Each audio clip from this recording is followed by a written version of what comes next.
بسم اللہ الرحمن الرحیم۔ ناظرین کرام، آج ہم ایک نہایت اہم اور خوبصورت موضوع پر بات کریں گے اور وہ ہے حسن اخلاق، اچھے اخلاق۔ اسلام صرف عبادات کا نام نہیں بلکہ اچھے اخلاق کا مکمل دین ہے۔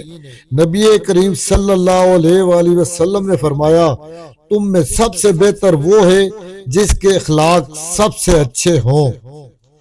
اچھے اخلاق کا مطلب ہے نرم لہجہ، سچائی، صبر، معاف کرنا، دوسروں کی عزت کرنا، تکلیف دینے سے بچنا۔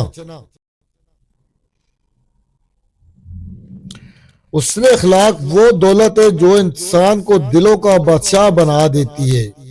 اگر اس کے اخلاق اچھے ہوں تو لوگ اس سے محبت کرتے ہیں۔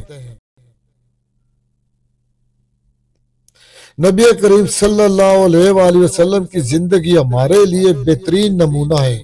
آپ صلی اللہ علیہ وسلم دشمنوں کے لیے بھی دعا کرتے تھے، بدسلوکی کے جواب میں نرمی اختیار فرماتے تھے اور ہر حال میں اخلاق کا اعلیٰ معیار قائم رکھا۔